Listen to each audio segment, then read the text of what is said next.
Welcome back this week to your post-Vengeance Pro Wrestling Review. I'm Randy Dieter from the Tribune Review. I'm Brian Krasman from the Daily News. And once again, I, as always, this week, am, in fact, Fred Mertz from, I believe it's Leave It to Beaver, isn't it? Sure. Anyway, you know who I am, I hope.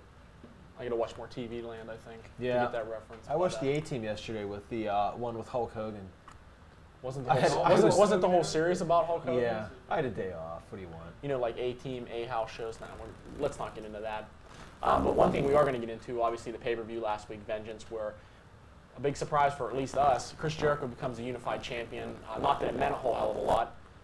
Some of the other matches, Jericho did also beat The Rock. Yeah. And I did get it right this week, by the way.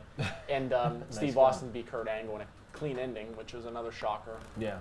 So we're going to talk a little bit about Vengeance and obviously some of the stuff that happened on Raw as well. And we actually may mail this one in because next week's the big Christmas show. And Yeah, much like the WWF wrestlers on a Saturday before the pay-per-view, we're phoning this one in. we're almost like a football team that knows it's going to make the playoffs. And it's like we're playing Detroit this Jim's week. not here. He's sitting on the bench. Yeah, that's true. You know, he's just, we don't need him this week. So we're just sort of looking past our opponents this week to the real one the following week. And we're just going to mail this the hell in. Well, I was actually going to mail in the Christmas show, but if you put it that way, I might as well. I understand.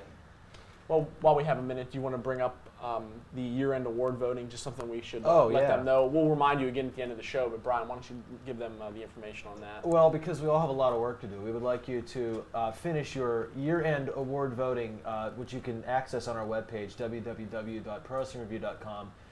Please finish the voting by Sunday at midnight. Sunday at midnight, the polls close, and we So start that's tomorrow counting the hanging night for you chads. people that are calendar inefficient. That's right. So finish it up because we're going to award the winners on the show next week, and we'll notify them via Something. Well, we're going to come back and we're going to get more into the pay-per-view Vengeance, so come back.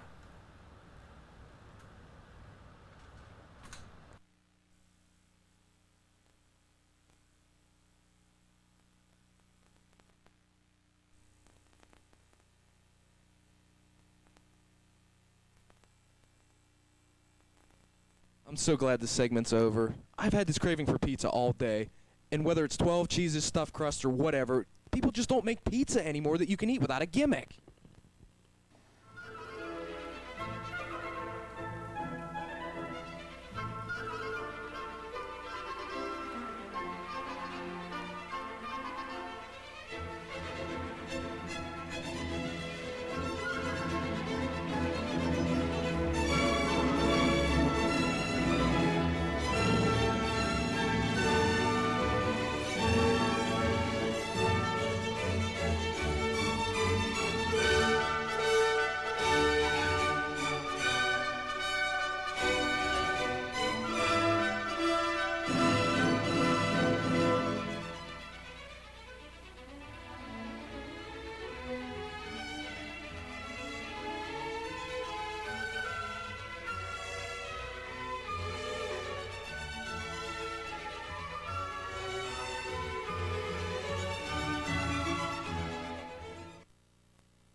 Welcome back to Pro Wrestling Review. Jim is with us. He's currently in the green room getting his makeup on, so he should be back probably He's next. swearing too. He was really Next upset when he segment. walked in. I don't know. I didn't do anything. Yeah. We're going to talk a little bit about Vengeance, and I guess we might as well start with the main event, or the three main events, I guess.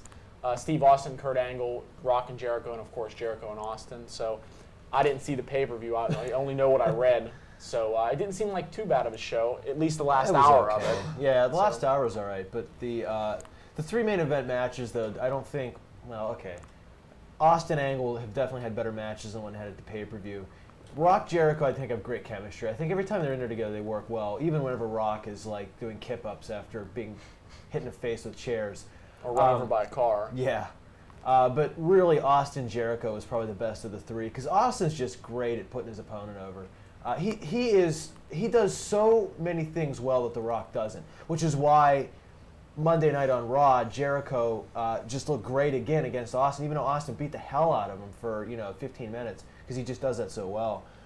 Beat the hell out of people. Well, but not only that, I mean, he could humiliate an opponent but still make his opponent look good in the process. Whereas The Rock is just good at burying people completely. Right. See Booker T. Right. Well, this is why Booker T is going to come out of the Austin feud looking 100 times better than he did come out of the Rock feud.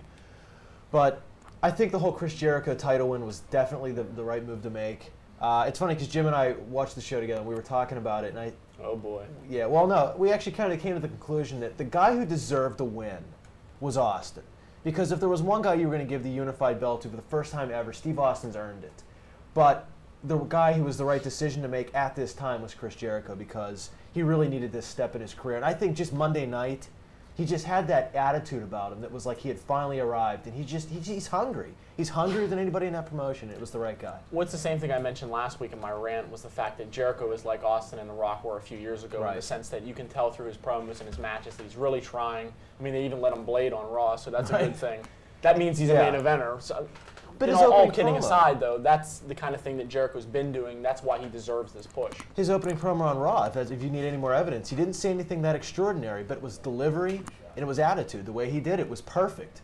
Well, not having watched the pay-per-view is the fact, well, that's a long story why I didn't watch it, and reading it, just a little bit at the end of the night.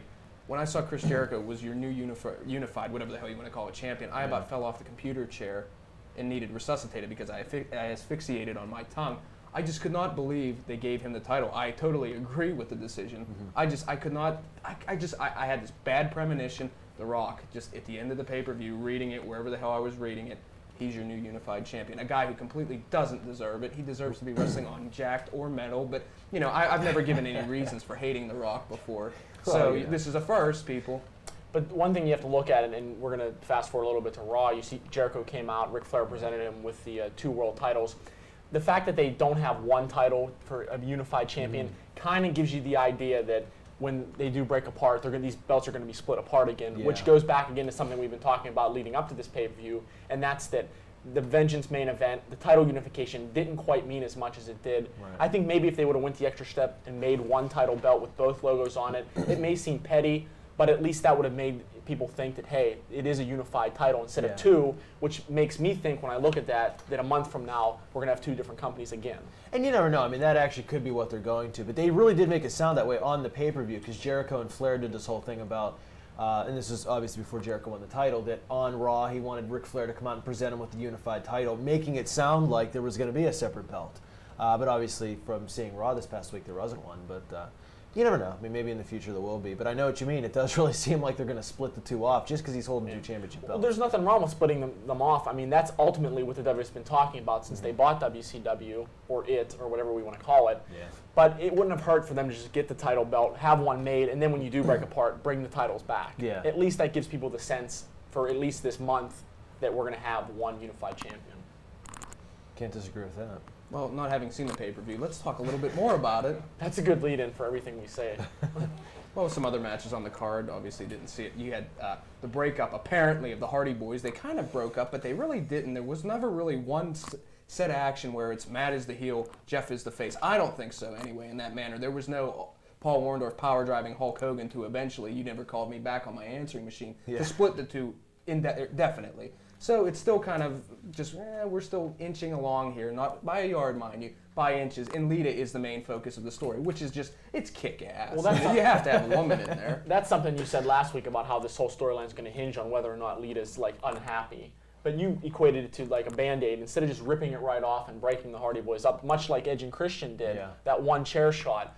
They're dragging this Hardy Boys breakup out. Obviously, we saw on Monday. Oh, please let me say the line. Go ahead. Please let me say the line. Matt Hardy, obviously. And probably, I know Jim keeps track of these quotes for you guys. Yeah, sometimes. New Boston accent for the newsletter. But Matt Hardy, in the line of the year, mind you, had the best line on Raw this past Monday saying, much like the Hardy Boys, you and I are broken up now, too. Who wrote that crap? Yeah, did Matt ad-lib it? Can I answer that? Probably. The same guy who had Taz at WWF New York leading into Edge attacking William Regal. That's the same guy that wrote it.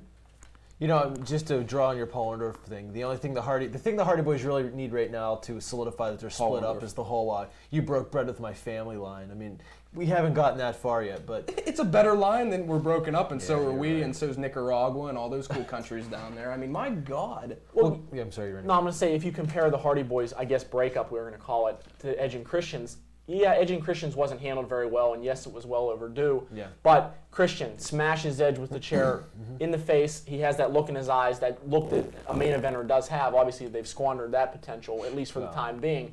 But with the Hardy Boys, you don't have Matt as being that clear-cut heel. He rolled Lita up and beat her on Raw. I mean, wow, what's he going to do next? Who's he going to go after next? You don't have that. Well, the other problem, the other thing you don't have is very good chemistry between these two. This match was terrible. I mean, it was just really not a good match at all. They have as much chemistry as a tag team, and as good as they are together, teaming with one another. They were just as bad as singles wrestlers. They did not do a good job. They resorted to psychology, which, funny enough, generally would be something you would approve of. Right. But it just wasn't structured very well. It's like they're working on Jeff Hardy's knee, and it's like it came out of nowhere, and then Jeff Hardy, of course, forgot that his knee was injured. Right. All right. Well, we're going to come back and we're going to talk more about some of the other matches at Vengeance. I know you people out there are waiting for our Kane and Big Show analysis, so come back and you'll get that from us.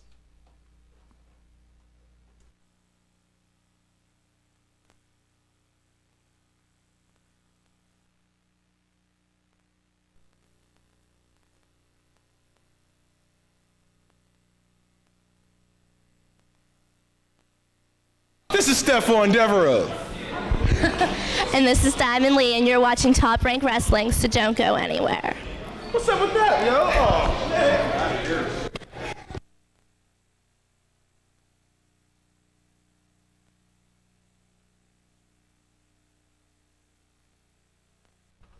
Welcome back to Pro Wrestling Review, where we are emailing it in this week, actually. We said before we were mailing it in, but we're not even getting that technical. Jim has demanded airtime, and he says he has something he wants to say. Damn it, I have something to say. Well, apparently the audio was bad in Studio Z this week. But no, last segment we were talking about the belts, and I believe it was Ronnie said something about not having one belt. I think the fact that Jericho has both belts is a little symbolism, and I know we're way past the point where the WWF has the belts are just props for them. But seeing Jericho with one of the probably the best WCW belt of all time, and obviously the WWF belt has never lost a lot of meaning. I think there's a little bit of symbolism there that he had both, and I think they're trying to really hammer home that he's a dual champion, and the first ever dual champion in history. I may be wrong, I may be reading too much into it, but that's my take on it. Am I completely wrong? Or? You're an idiot, but That's true, but am I wrong on this point? No, I think you're right.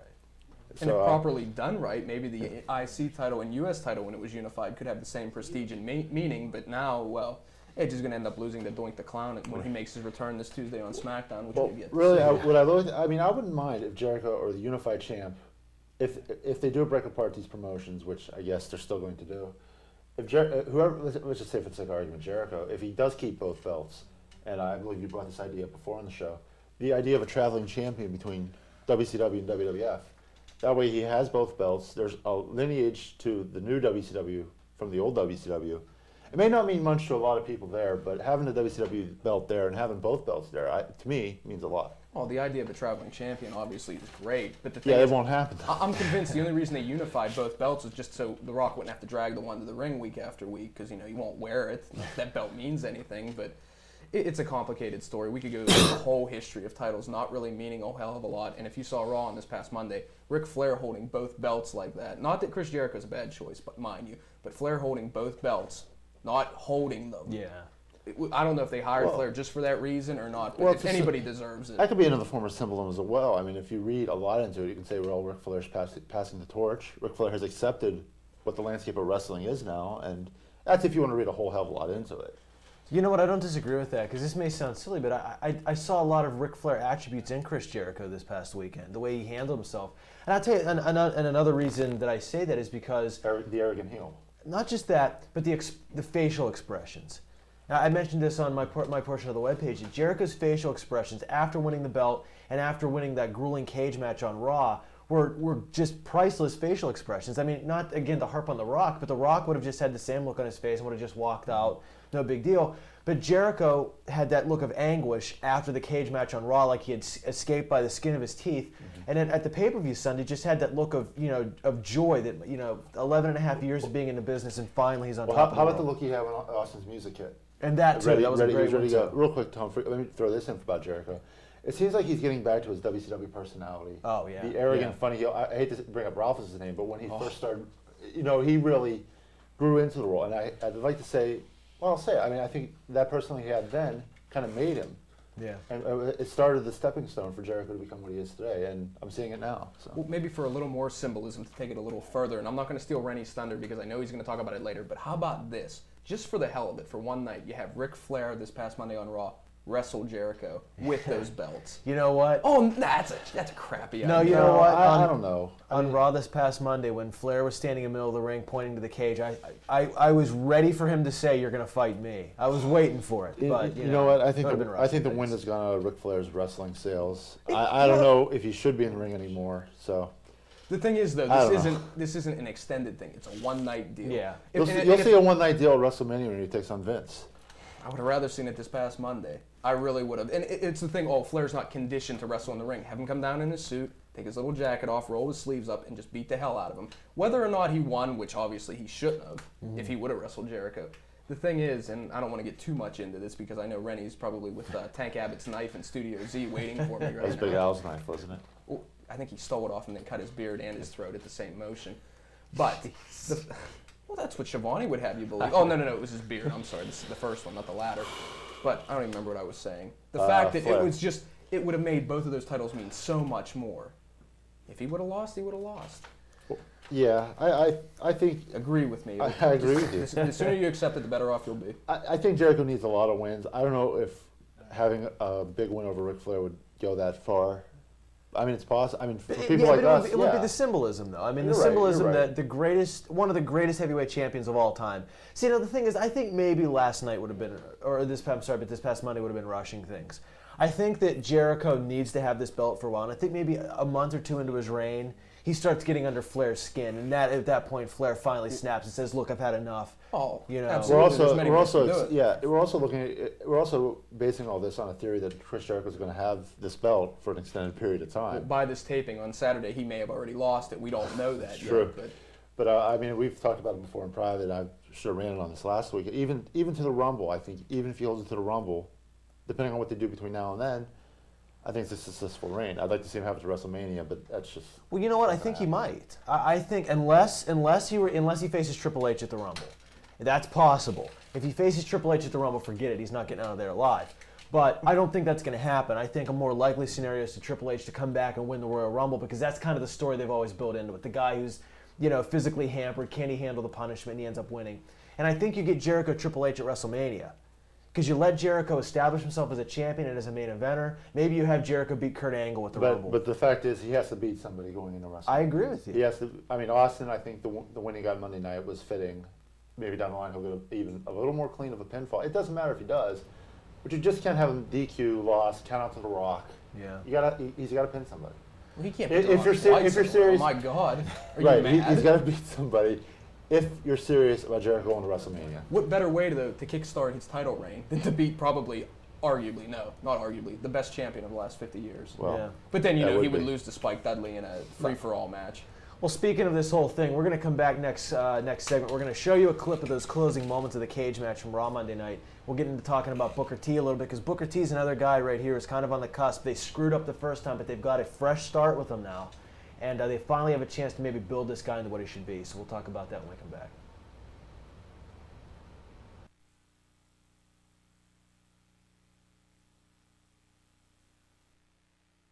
back to Pro Wrestling Review. We thank you for joining us this week. And I The want to Christmas show's next The week. Christmas show is 1 week away, and get out there and vote. And go to the website. And stuff. And stuff.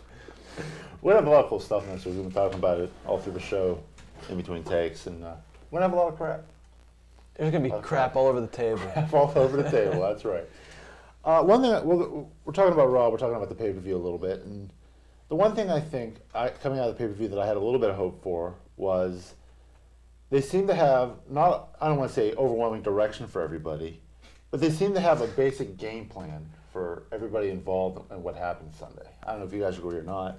Like even Kane and the Big Show when they lost, okay, they lost as they should have, but they teased tension. They can go on Monday night and wrestle or whatever. I mean, it seemed like there was a little bit of direction for everybody. Well, I'd be careful with words I choose, like overwhelming direction. I mean, they might have a sense of what they want to do with someone like a Booker T or a Jericho, but I don't think they're really mapping out a future for Kane and the Big Show. as far as them wrestling, I don't want to see it. I mean, we saw it at King of the Ring, I believe 2000. The They 20-minute just chokehold. absolutely muddled their way through one of the worst tournament matches you'll ever see, next to Tatanka versus Lex Luger, when no one wanted to lose. Yeah. So no, I don't think I wouldn't say that they have a direction for these guys. And this is a point that Tom brought up, so I'll give him credit. It's the fact that Big Show and Kane aren't being used and aren't being pushed and aren't given any direction. They're merely used as guys who are used as punishment. Like Lance Storm, for example. We were going to wrestle the Big Show. Who didn't know the Big Show was going to be his It took me opponent? at least 30 seconds to figure And that one same out. with Regal. Regal attacks Edge, he wrestles Kane. These guys are used as punishment for guys like Lance But the Storm thing is, and though, William is- Regal. They're not given direction, they're just there. The thing that WWF needs right now is number one, they need to make the right decisions, which I think they did Sunday, and they need to have, I don't want to say, you don't need to have like 1 year game plan for the Big Show.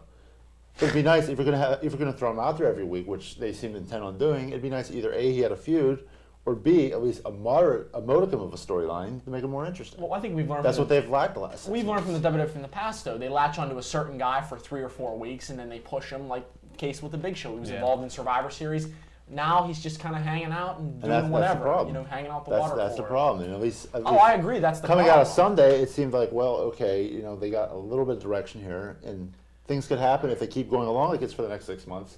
Product might improve. But there is a positive to that, and you can look at the Undertaker-Rob Van Dam match, and not that they've actually buried the Undertaker, but they're not featuring the Undertaker, and they're not featuring Kane, and they're not featuring the Big Show in the the main event matches. They're throwing guys like Jericho and Booker T, and obviously you're going to need people like Angle. Even The Rock, for a certain, he's going to start feuding with Test from what we saw on Raw. That's a good thing. The Rock doesn't always need to be in the main event, and I know if Tom were here, he'd agree with that point. You've got guys like Jericho, Booker T, Well, Angle, Austin. Maybe not all fresh guys, but at least new guys, and you're not worried about your Kanes and your Big Shows and your Takers and things like other main eventers. Let's that not are overlook the fact that those established.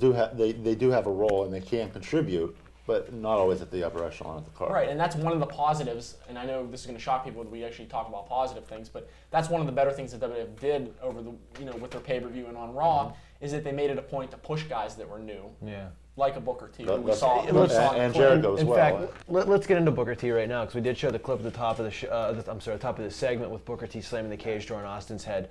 Booker T, not so much just the pay-per-view where he really just did a run-in, but the whole night on Raw with Vince McMahon. We've been screaming on this show now for months that this guy is a main eventer, and he looks like a main eventer, and he wrestles and carries himself like a main eventer. And it finally started to seem like Monday night, whenever he was with Vince McMahon the whole night, that they finally started to realize he's a main eventer. And I think the thing with Steve Austin that Booker T's going to get out of this whole story is he's going to lose. Let's face it, he's going to lose to Austin. But he's not going to come out of this looking as bad as he did against The Rock. Because The Rock couldn't have given 3 craps whether or not he put over the bookend or any of Booker T's offense. Austin will. Austin did what Rock always does. He came out and gave a silly promo Monday night. But he made the point clear that he's out for Booker T's blood. And that already makes Booker T seem important because they shot to that scene of him sitting with Vince McMahon. And this is it. There's their chance to make Booker T what he should be. Let's not overlook the Undertaker and the de-pushing and Oh, and that too. de-import. That didn't help. Yeah, exactly. The Undertaker just ruined Booker T. A point that you made, and I do agree that Austin will bring out the best in Booker T, unlike The Rock. And the point that you brought up is a good one because Austin talks about the match. He talks about Right. Booker T. He talks about an upcoming feud. Whereas The Rock just comes out and insults people and comes Right. up with stupid catchphrases. That's where The Rock's lacking in promos. I mean, maybe the guy is the most creative talent there ever was on the mic as far as coming up with catchphrases and having people mouth the words that he says, the crowd. But what he doesn't do is he doesn't focus his interviews on the matches, on his opponents. It's Yeah. always about me, and what I'm doing and what I'm coming up with. He doesn't make his opponent seem like a threat. Exactly. That's the problem. He belittles him and makes him look like a joke, where Austin will make fun of his opponent, but Austin takes everybody he faces as a threat. Right. And that's what's important. There you go, this segment. We're Send in us black and away, white. Jim. Well, we'll be back after this. We'll talk a little more Raw, a little more pay-per-view, and whatever comes to mind. We'll see you in a few minutes.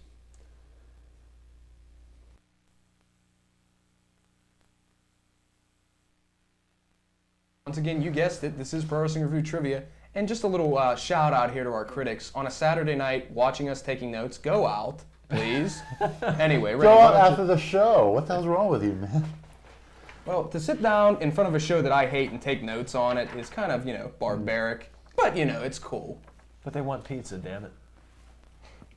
Okay. All right, then. All right. Point has been made. Okay, question number 1. Who did Ric Flair wrestle in a loser leaves his WWF match on 1993 edition of Raw? It was Kurt Hennig, who would later appear on Nitro drunk.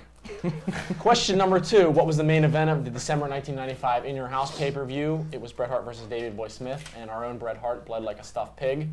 Question number 3. Name the final 2 participants in the 1997 Royal Rumble. They were Stone Cold Steve Austin and Bret Hart. And I know some of you out there will say, well, Austin was already eliminated, but T.S. Okay, question 4 will go to never mind. I'm going to tell you who won last week. It was Andy Kunkel from Pittsburgh, PA. Well, isn't there a question 4? There is, but we're leaving that up to Jim to read, apparently. No, I'm reading this week's question. This is what happens when you don't have a script, damn it. Oh. I'm out of here. Mr. I'm Dickinson, sorry. if you would please start supplying us with these questions, we would appreciate Question it. 4 from last week's show was named the main event from the 1999. How many nines were in there? December pay-per-view. It was Triple H versus Mr. McMahon. And for you people to put Tiger Ali saying thank you, but no, just a little off. Close, Very. but just a little off. And for Andy, here's what you win, buddy. From Original Pizza Works in You sound like a Javosburg. guy that works at Fantastic Sam's. You win 1 large pie with 1 topping. That's a pizza pie, in case you were wondering. Somebody asked me that question this week. An order of breadsticks and a 2-liter bottle of carbonated beverage. That's from Original Pizza Works in Javosburg, PA. Once again, Breadsticks. You get chicken Be wings. giving this stuff away, Brian. Why don't you just sign over the deed to his place? what did I just say? You said breadsticks. It's chicken wings. Oh, hell. I mean, chicken, bread. I mean, jeez, man. Well, that's Same a food group. Compromise the Wow. integrity of our trivia segment. If anybody's still with us, after you log on to ProWrestlingV.com and answer those 3 questions, this week's Like I said, question: a submarine sandwich. It's You're not like ruining that's the it. main portion. name at least 5 God. wrestlers who attacked the Undertaker in the main event at the 1994 Royal Rumble. If you include Yokozuna on this question, you're automatically disqualified. Damn. With that question again.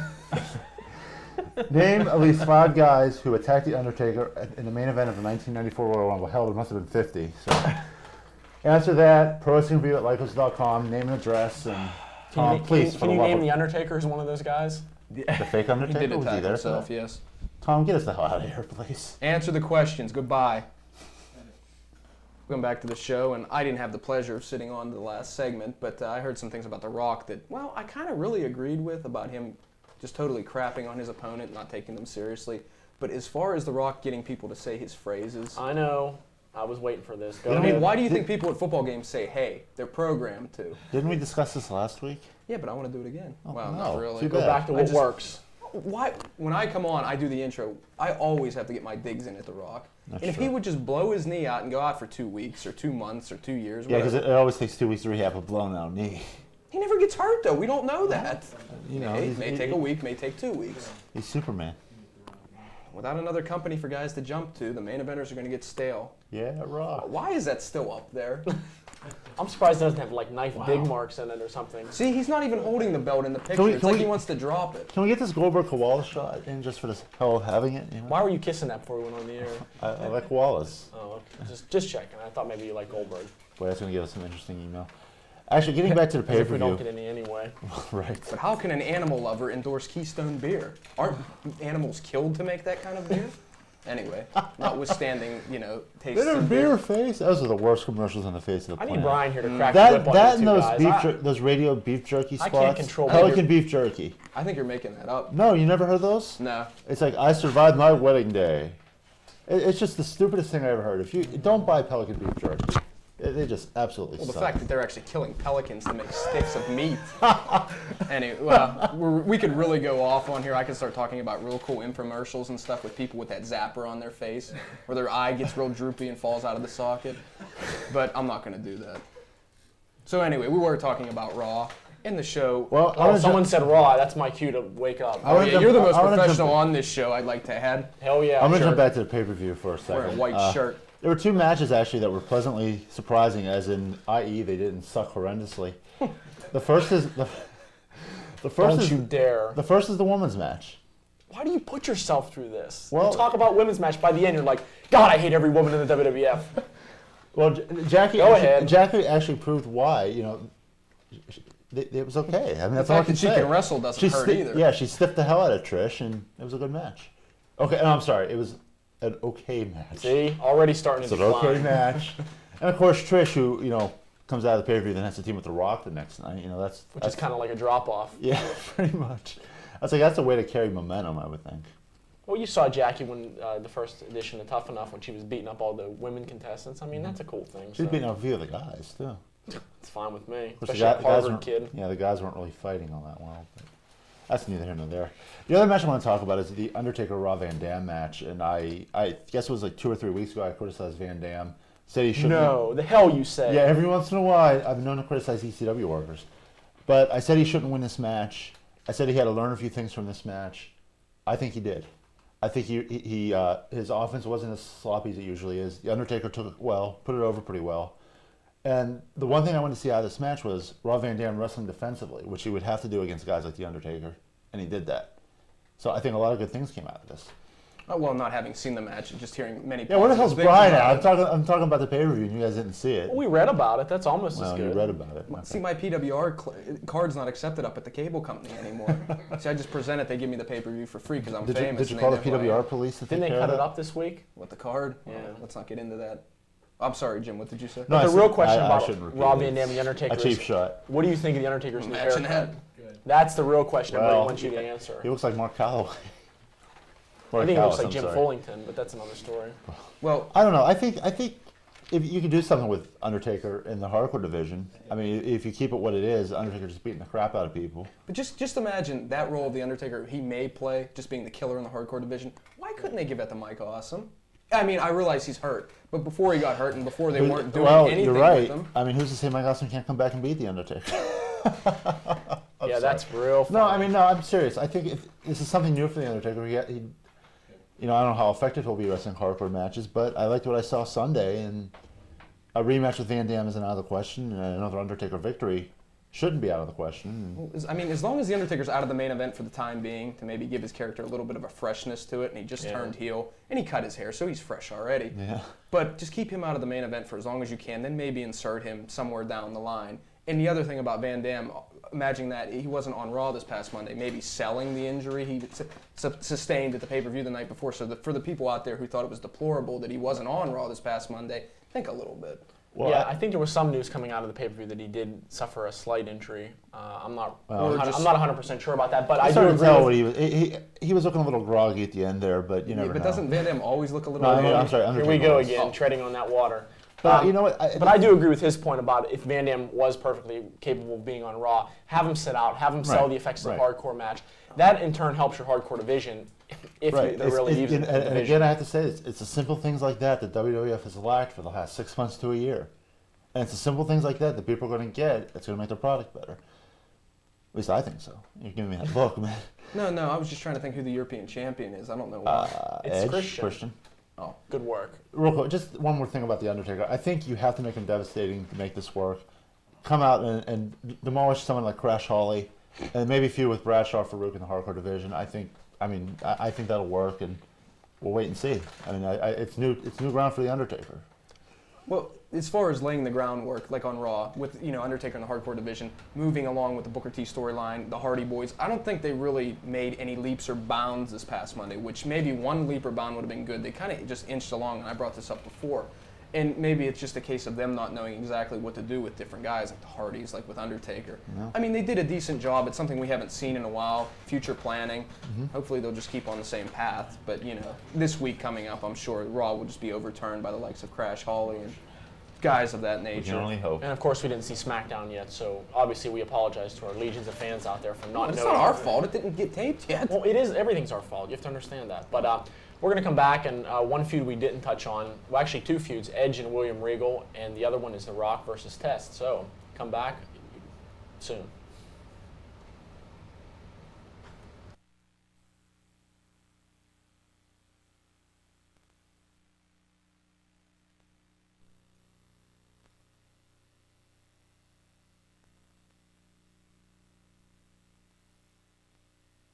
This is Stephon Devereaux. And this is Diamond Lee, and you're watching Top Rank Wrestling, so don't go anywhere. What's up with that, yo? Oh, man.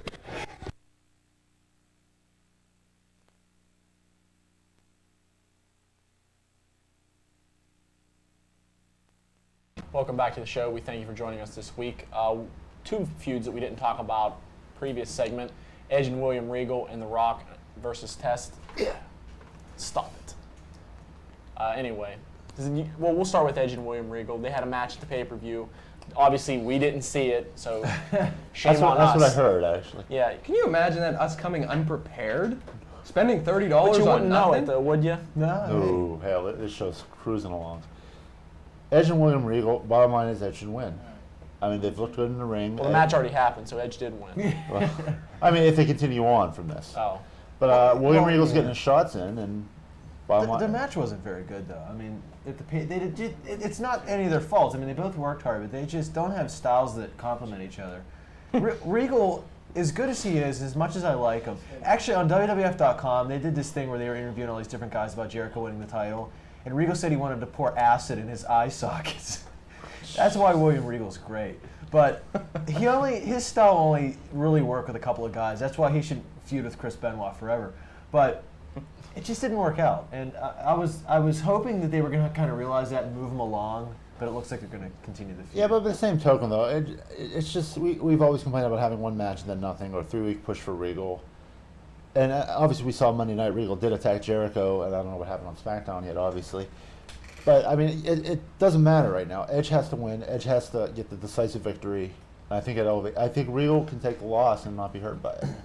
Well, you happen to mention a feud going further than one match is an Edge and Regal, and to think that The Rock and Test are going to go any further than one match, I don't understand why they wouldn't feud for maybe 2 weeks, 3 weeks maybe. It'd be one match, Test will get no offense in, which could be a good thing for Jim because he hates Test. Just let him do the big boot, and that's all he needs. I don't understand why Test couldn't get a clean win over The Rock. Maybe on Raw, maybe Let's not go crazy. Well, I am talking crazy. Hold by on. the way. I know he doesn't lose As on much TV. as Rob Van Dam is not ready to beat The Undertaker, Test is not ready to beat The Rock. What is the harm? Why?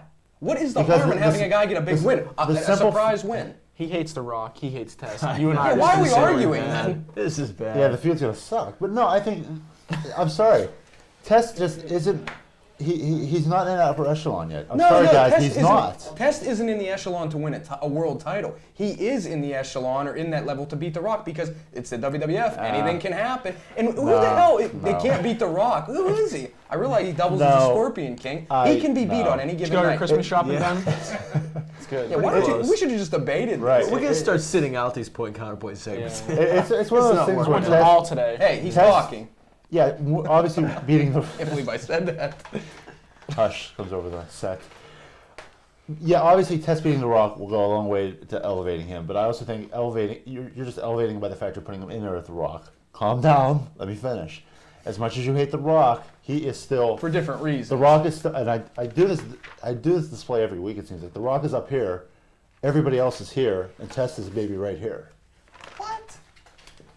Okay, We're writing you out of the hypothetically, if a Can I Christian, go on vacation? There we go. If Christian was feuding with The Rock, is Christian in the role? Because I know you like Christian. Is this your bias coming from Test can't get a win over The Rock because of your bias? No, Christian should not beat The Rock either. I don't understand. He should It look would good. do He should look wonders. good in the matches. But Well, he's not that's ready to another be- thing we can't expect from any match. Now maybe Edge. No, Let's see. him making No, his you're opponent right. look good. That's 3 for Tom and 0 for The Rock. But, boy. I think the only one right now, maybe Regal or Edge, could beat The Rock. Maybe. But they're not at that level yet. Jericho beating The Rock, okay. Obviously Austin and those guys. Undertaker. But no, I mean, Test is not. Would you agree that nobody one-dimensional should beat The Rock? Nobody one-dimensional. Isn't The Rock one-dimensional? I was going to That's say, 4. thus eliminating Edge. Well, I don't know. I mean, I just don't think he's in a position. He hasn't built. Test hasn't been built up enough to this point to where beating The Rock would. But who has besides guys already established? That's the problem. There you go. Well, And we you're can argue this to no end, obviously. Hold on here. Now, if Test, we are going to argue this. Yeah. We are going to argue this no. Now, if Test is made to look good in this feud, not like Booker T, then maybe in 6 months, Test is ready to beat The Undertaker. Maybe to have a match against Austin where he's ready to pin them.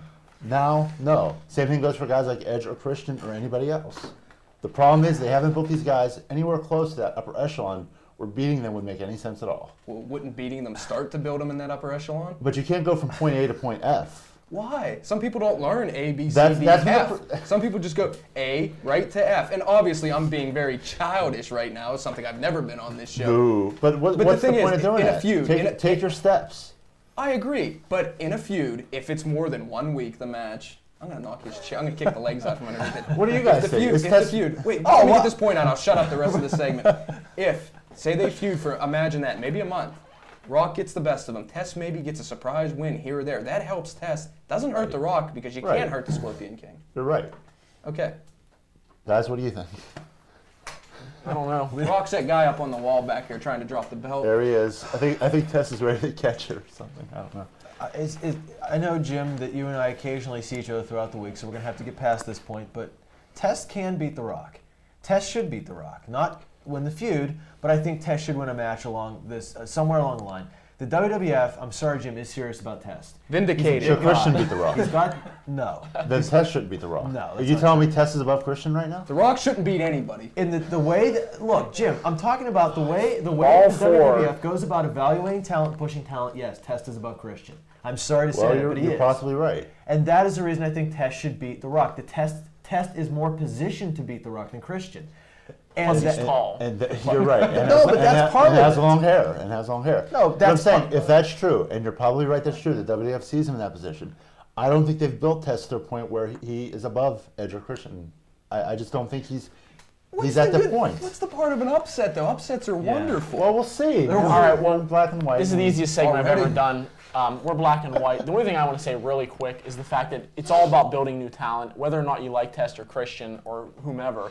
The fact is you have to have guys get wins over big names to build them into their own big names. But we're going to come back. If this big rant wasn't enough for you, we're going to do individual ones, so stay tuned.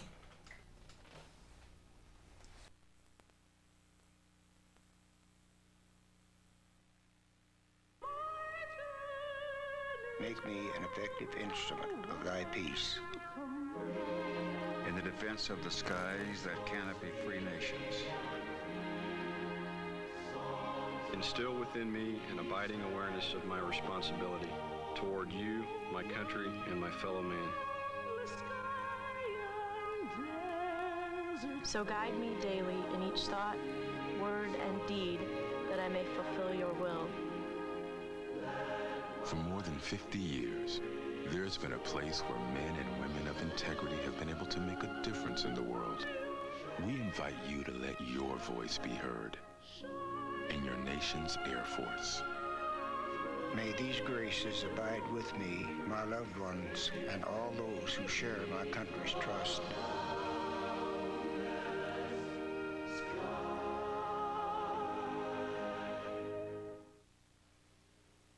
Oh, beautiful, for spacious skies, for amber waves of grain, for purple mountain majesties above the fruited plain.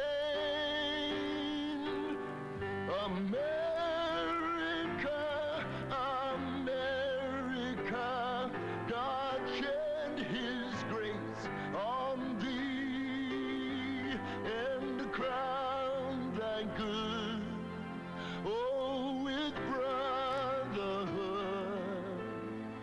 from sea to shining sea. Support those most in need. Call 1-800-899-0089. See how you can help. Welcome back to Pro Wrestling Review. Oh, I can't talk. We thank you for joining us this week, and I'm going to talk about the vaunted Team Extreme for a minute. For all the hype and hoopla surrounding Matt and Jeff Hardy and Lita and this feud and their tag team run, man, you should see Tom. The WWF has turned these guys into two brawling schoolboys fighting over the girl that kissed them in junior high, and that just, it just isn't working. I mean, the crowd reaction's bad, and I think the one thing that has been proven this past Monday, Lita's bad on the mic and in the ring, Matt's bad on the mic and one-dimensional in the ring, and Jeff's just plain one-dimensional in the ring. Bottom line is this, these guys aren't matching up well. There's not a whole lot of chemistry between them facing each other, let alone being a team. So how about this? Let's end the feud as quickly as possible. Let's separate them, give leader to one of them, and let's move these guys onto something, onto a feud that they can learn from. Because right now, and for the past 3 years, they're one-dimensional and haven't learned a damn thing. And let's not forget, though, they are young. But just move them on. The feud ain't working. The crowds don't care. It's time to move them on and develop them a little more. There have been plenty of injustices in wrestling over the years. Rick Steamboat having to wait till 1989 to get his first ever World Heavyweight title. Randy Savage, I don't want to say what happened to him before WrestleMania 5 because that was allegedly what happened to him. There's just been a lot of different things that have taken place that really have made me sad. But I think the WWF can take a step right now to stop an injustice, and that is start pushing the tag team of Billy Gunn and Chuck Palumbo. They just have chemistry spewing through their huge muscles, and I mean, you just look at Chuck. Don't forget their hair. You just look at Chuck Palumbo, and you can tell he takes a long time to do his hair. I mean, you just don't go out there with hair like that. I mean, he's at least sits for a half hour in front of the mirror, and Billy Gunn is just. I'll tell you what. If they don't start pushing Billy Gunn, that's flat now. Just start. I'm done. I mean, they suck. That was the best rant I've ever heard. Talking about Brian, Chuck Palumbo looks like the Predator. Push Billy Gunn and Chuck Palumbo. Push them. Well, I'm going to take this time in my rant time to be WWF Booker for a minute, and I'm going to talk about Chris Jericho and Ric Flair and how I would have had them start their feud that would have culminated a year from now. Last Monday on Raw, when Chris Jericho was in the ring celebrating his title win, and he said something to Ric Flair about how he's beaten everything, he's done everything he needs to do, and Ric Flair could have said, "You've done everything except beat me," and have those two wrestle. And yeah, it might have been impromptu, it might have been hot shot booking, but at least it would have given fans something to look forward to. Not that Austin versus Jericho was bad. Then you have a year from now, and again, I'm pretending like it's 1986 and guys actually keep the title for more than 3 days, but have Chris Jericho keep the title, have him beat every guy that you possibly could think of in that span of a year. Have him confront Ric Flair again and say, what else do I have to do to get some respect around here? And Jericho could even say something to the effect like, well, you saw what I did to you a year ago. I beat you and you were the only one left. I started with you. And then have Chris Jericho give Ric Flair a big, just slap him right across the face. Total disrespect for Ric Flair. And then that's when Flair finally snaps, who actually remained cool this past Monday on Raw after Jericho basically kind of insulted him. So then you have those two, after the slap, Ric Flair goes nuts on him, and then it leads into a match between the two. And one of the things you could do leading up to it would be something like Ric Flair could tell Chris Jericho, maybe I wasn't always the biggest guy, maybe I wasn't always the toughest guy, but I have something that you'll never have, and that's heart. And that heart is enough for me to beat you. And maybe the WWF can give Ric Flair the big win that he deserves to be sent off on. A big win over Chris Jericho at a WrestleMania. Have it be classic Ric Flair, Jericho having Ric Flair beaten, Flair down on his knees, he's pulling himself up on Jericho's tights and give him one of those Flair low blows and just roll him up. And that's how Flair wins the WWF and WCW World title. And then you can have Jericho beat him, and Flair can go away gracefully. See, now you're just talking crazy. I know. Now, I'm still trying to figure out that 1 year title reign. That's what I said. I said flashback to 86. Well, anyway, I don't have much time here, so not that this past cage match on Raw, that made sense. The cage match on Raw this past Monday was bad because I liked it. It was pretty good. But much like the titles, cage matches and matches of that sort are totally taken for granted. There's no prestige behind them anymore. And by prestige, I mean cage matches used to settle feuds. Back in the late 80s, throughout the 80s, I could say, when two guys were feuding, and they did feud for longer than 2 weeks, the end match was usually, if you were in a main event, was usually a cage match. That's where you settle your differences and you move on to feud with different guys. And like I said, we've seen just about everybody in a cage match between the Hardys, the Dudleys, Hell in the Cell with Boss Man Undertaker, which was a complete travesty back at one of the WrestleManias.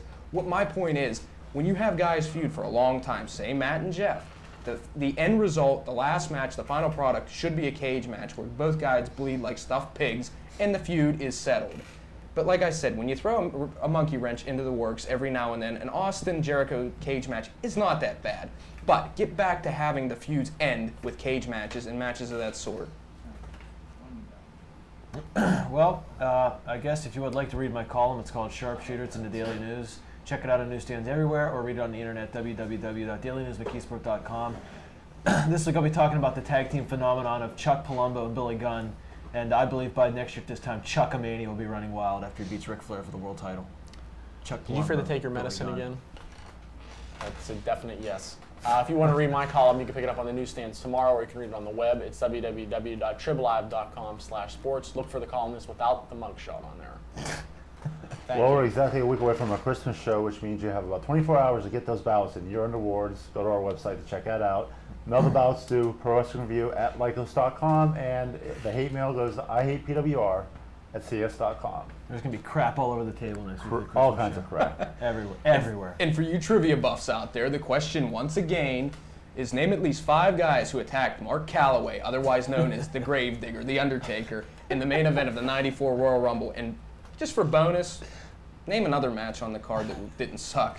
So answer the 3 on the website, this one on the show that you just heard from me, ProWrestlingReview.com. I got it out, Jim, right in record time. ProWrestlingReview.com. Send us some, well, can't really send us, suggestions for the Christmas show. The end.